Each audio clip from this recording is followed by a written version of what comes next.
Well, hello everybody. Happy New Year. Jay Klodick here with an update on my Eagle Test Shot build. And first of all, good news for those of you that have been waiting for the production kit. As I understand it, the first shipment of the production kits from China has arrived in the United States. And they began shipping out to distributors middle to late part of last week.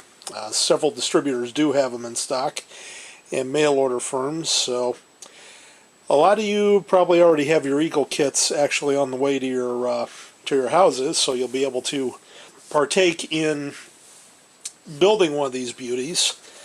As for me, I'm still progressing, slowly, but I am progressing, and I did have hopes to have this done by the end of the year, but, well, gotta work, gotta pay the bills, so things have been progressing slowly.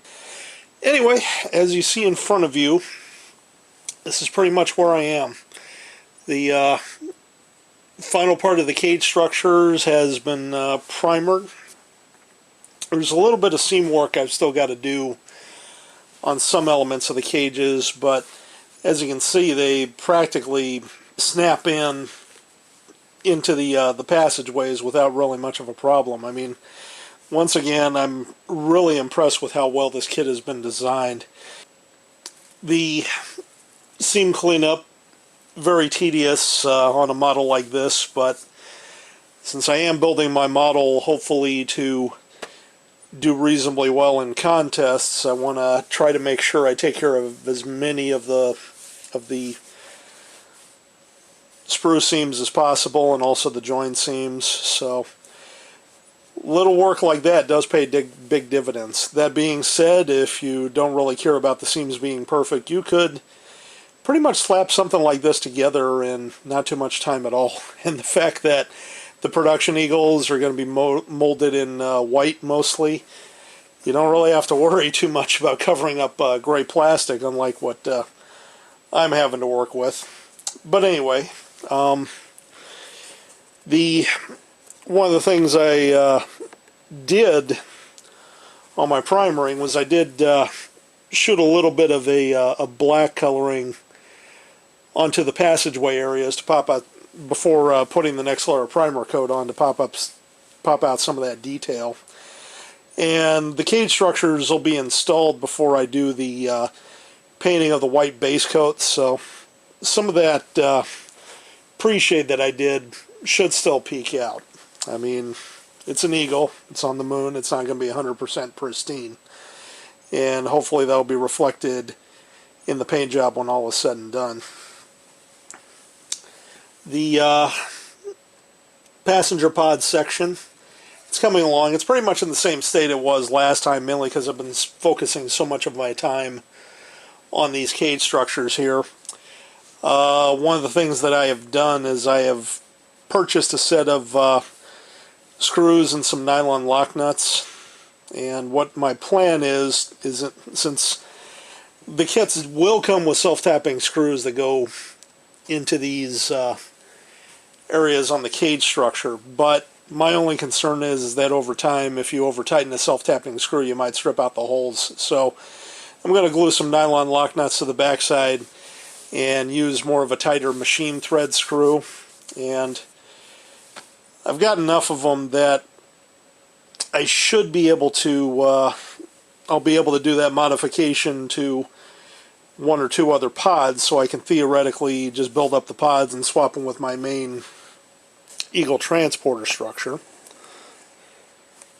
As for the size of screws that I'm using 256 button head cap screws of half an inch in length, and 256 nylon lock nuts. Specifically, the brands of screws I'm using are from Team Losi, which is a radio control car brand, and part number that I'm using is LOSA6236, and the Dubro nylon lock nuts are part number Dubro number 168.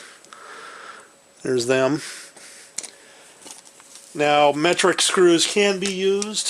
of course, I did look. Dubro does make metric screws of a similar size. I decided to go with the standard ones, mainly because I wanted to go with the button head ones. Socket head cap screws are more common and probably easier to find, but I wanted to go with button heads since they look a little bit more low profile.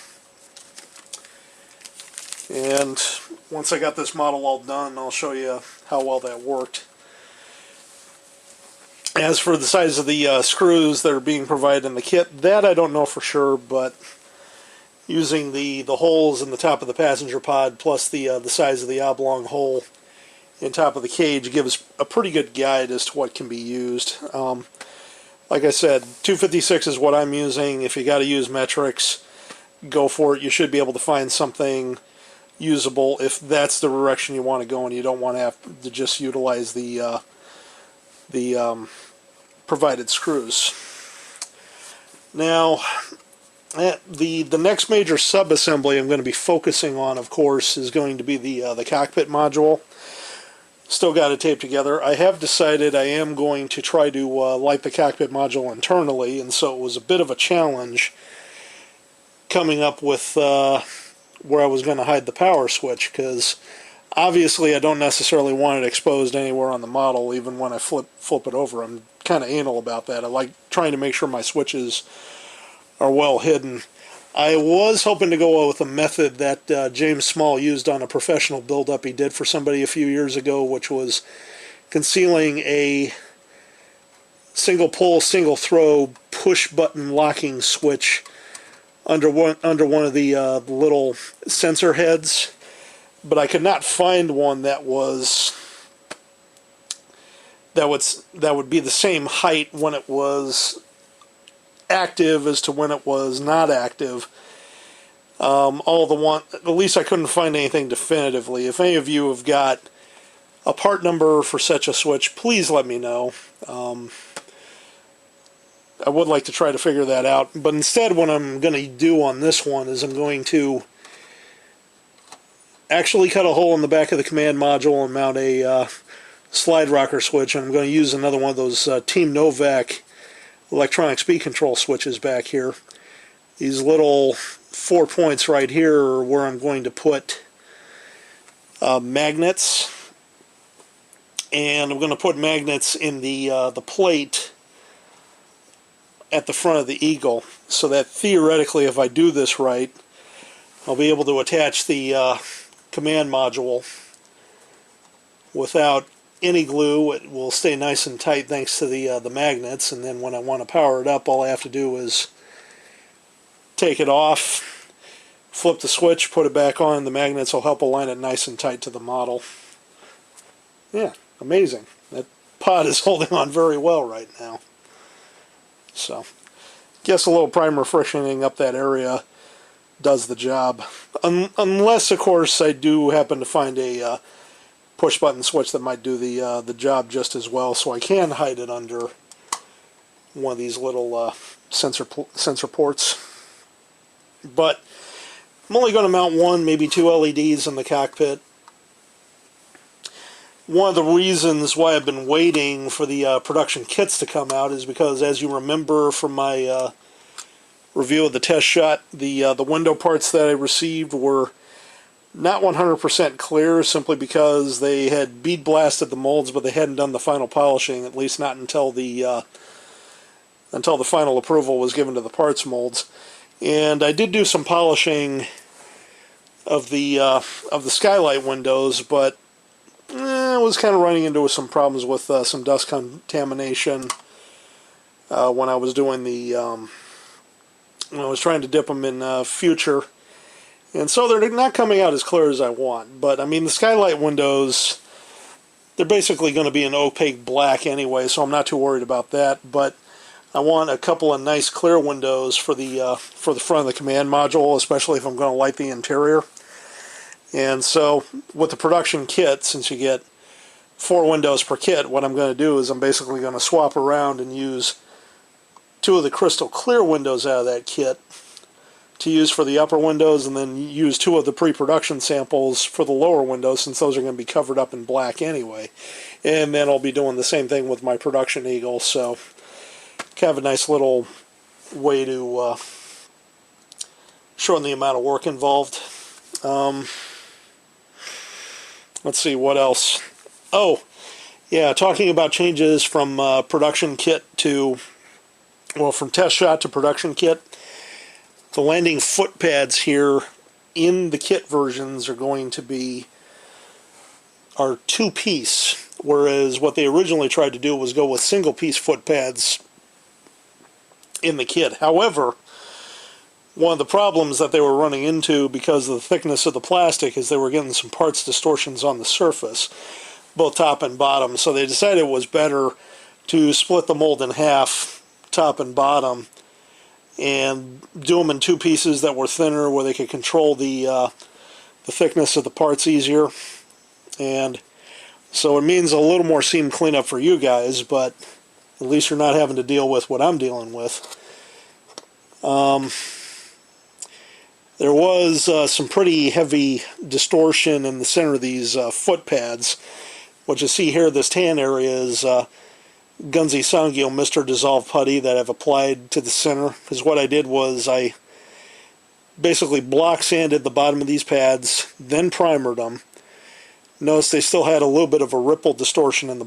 Part of the reason why I block sanded them is because there were 4 ejector pin marks I had to deal with. But more so than that, there was also these little distortions in the center where basically the thicker plastic kind of shrank back off of the mold. And so the primer revealed that. I sanded that completely flush. The primer took up some of it, and then I've used Mr. Dissolve Putty for the rest of it to take up the thickness. And when I'm done shooting this video, I'm going to block sand the bottom of these pads, and that should theoretically get them nice and flat. Mr. Dissolve Putty is a good product. Can't find it very often, but when I do, I like to use it for projects like this. So, a little less work in one area because I've got a test shot, a little more work in a couple other areas because I've got a test shot. The foot pad, the landing pads, or landing pods I should say, as you can see, I've got them assembled. Seam cleanup is going very well on them. There's a little bit of sink trench work that I'm having to deal with on a couple areas. Hopefully the production molds will have minimized some of that problem. We'll see. When I get the kit, I'll do a basically an in-box review next to the test shot and talk to you about some of the things that I encountered that you probably will not encounter. One thing that is key that I will point out on the Eagles is going back to when you were labeling the rear, when I was labeling the rear pods and the front pods. There's a little bit of a detail difference between the front pods and the rear pods. Basically, this little area right here, which is like a thruster or a pressure sphere half from the Revell Gemini scaled down. You've only got these in this area on the front pods. You do not have them on the rear area, the corresponding rear pods.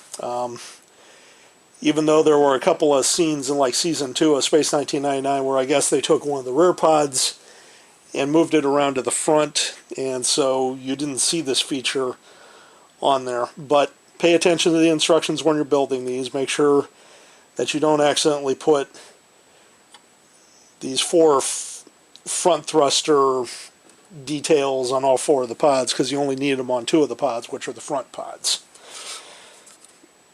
Other thing I'll point out is I do not have production spring load mechanism on my Eagle. I wasn't able to get anything like that from round 2, but what I've gone ahead and done is I put a 4.6 millimeter standoff in the top of every one of these pods on the inside. Just basically layered a couple of thick strips of styrene to take up the length. And what that will do is, when I take this thing, when I pick this model up off the ground, the gear will go to its relaxed area. But when I put it down on its gear, if I don't have the springs in there or the standoffs, the gear will just collapse completely and look really silly. So the little standoffs there are kind of designed to make sure that the gear drapes in the proper position, and hopefully it will sit on its gear properly without looking too low. I know one of the concerns about the spring load mechanism on the studio models is because the back was a little bit heavier than the front, sometimes the Eagle would not sit right. So these little standoffs should help eliminate that. It should be possible to put the same type of standoffs in your models if you don't want to use the spring load mechanism. It's very easy to do. Like I said, all I did was on the top roof of each pod, I layered some thick evergreens and Plastrux strip styrene together until I got the 4.6 millimeter width, and then just basically butt glued them to the top roof where it was nice and flat. I know that the measurements are exact because I have digital set of calipers I use to measure the part thickness. But you can play it by ear. Just make sure that if you just take two strips and just layer them together that way and glue them together with some plastic weld glue, your thickness should be consistent. Then all you got to do is just chop it into 4 parts and then glue it in right in the center. Other thing I will mention is the production kits. As you know, of course, we've got the styrene engine bells. There is a set of polished aluminum engine bells also coming from round 2, but those are not going to be available at exactly the same time as the kit is. One thing I have noticed, though, doing my test fits is that the engine bells and then the lower VTOL thrusters on the cages and the passenger pod do key in and hold on reasonably well, so much so that what I'm going to do with mine is I'm going to loosely glue the engine bells on with microcrystal clear, which is a white glue mixture, just to hold them on so that they don't break off. And then when the aluminum engine bells come out, I should be able to swap them over as I see fit. Although, if I do this right, my work on the plastic engine bells using Alclad should come out looking pretty good, and maybe I won't need to do that. But, well, I would like to try it just to see how it looks. Maybe there might be a contest I want to enter it that way. Dimensionally, the bells should be identical, and they should slot onto the same guide tabs and everything. So that way you can put your plastic engine bells on as a placeholder. They're not permanently glued on. The Eagle will still look good, and then when the metal ones come out, you can swap them out to your heart's content. The side thrusters, of course, the side RCS thrusters, of course, will need to be glued on. Those we may not see probably until closer to the summertime. As it is, they're a relatively minor thing. Once I'm done with the work on those should work fine, and they're probably going to be semi-permanently attached. They're probably going to be permanently attached anyway. Now, one nice little item I was able to get from round 2 from my Eagle build was I was able to secure a sample of the production decals. So what you are seeing here is not a pre-production sample, but it's the full production decals. The black areas that you see here are for both the nose section and also the RCS thruster areas on the leg pods. Let's see what else. You've got 3 styles of Moonbase Alpha insignias. You've got the Season 1 style that actually appeared on the model with just the silhouettes of the Earth and the Moon. You've got that same style with the yellow orbits. Only time that ever really appeared in the show, though, was on a couple stock shots of the Eagle relatively early on, which I think were just two-dimensional pictures with cutouts for pilots in the cockpit. And then there's also a set of lighter colored insignias, which, although they don't exactly match the Season 2 version of the Moonbase Alpha logos, they are kind of close. Again, they've got colored orbits, and the Earth this time has actually got there's a little bit of definition in both the Moon and the Earth on these insignias, so those kind of match a little bit closer what we saw in the Project Enterprise versions of the Eagle transporter, the 23-inch die-cast models. So that's a nice variation. That way you have the ability to kind of trick up your Eagle models with something that looks like what the studio model has, or something that looks more like what you feel an Eagle should.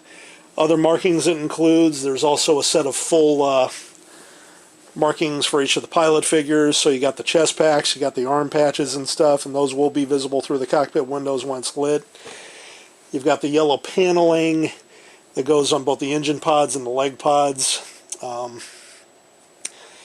There's also a whole bunch of Letraset markings, or Letraset inspired markings. What Letraset markings were is they were little markings that could be used on like architectural drawings and stuff, or even actual models. Some of the markings you can kind of recognize as like beds and a sink, and I hear that there's apparently a silhouette of something that represents a toilet in there, although it doesn't look like a silly little commode. They are detailed enough to kind of make out what it is if you know what you're looking for, but they're not so detailed that it totally messes up the appearance of the Eagle. I understand over in England, Chris Trice actually did design the Letraset markings based on his research and imagery of what the Eagle studio models had on them. James Small did the rest of the artwork design. Other features too is you've got numbers 1 through 9, which are designed to go on the door inside the command module, because the Eagles would have different numbers depending on the Eagle. At least midway through Season 1, for about the first 4 or 5 episodes, pretty much all the Eagle transporters just had number 4 on the doors. But that's a nice little bit. Don't know if you'll be able to see that unless you like the cockpit, but it's nice to have it. There's also a couple set of numbers, which I believe go on the passenger pod. One says 707D, and the other one says, what is that, 665. Depending on the research of which Eagle it was, those could have appeared on the Eagles themselves or on the passenger pods at various points. But pretty much here, you got enough markings to do pretty much just about any Eagle imaginable, any Season 1 Eagle. Now the Season 2 Eagles, they did have a few more greeblies on the cage structures, and the insignias did change colors. But a lot of people consider the Series 1 Eagles to be the, quote, definitive Eagle, unquote. But you can do some customizing if you want to. Once you get the kit, it'll be your Eagle. You can build it however you want. It's nice to know that they give you some really nice options in this kit. So, in conclusion, that's where I am with my Eagle at this point. Next video update. I should be hopefully along in the painting stage, or I might be at the point where I'll be able to show you my mechanism for the cockpit lighting. A lot of it just depends on how things progress, but cockpit is probably what I'm going to be focusing on next, at least until my production kit arrives, which hopefully will be sometime at the end of this coming week. And depending on what I've got to cover in that video, I'll probably talk about the changes that I've noticed between the production kits and the pre-production test shot here, and hopefully be able to show you what problems I encountered that you're probably not going to encounter with your model. We'll see. But based on what I see and what I know about what that production kit's going to have, test shot is very, very doggone close. And one thing that's nice is, since I'll finally have access to the paint instructions for that I can use on this Eagle as well as the production kit, my work on the paint should match up pretty well with what you guys will be able to do. So I'll be able to provide some nice advice on that. I'm going to try to make this thing look as close to a studio model as I possibly can. But in any event, here's to a good 2016, and here's to a good new year. And thanks to you guys waiting patiently, we will now have Eagle kits galore to build, and I can't wait. So, until the next video, thank you for watching.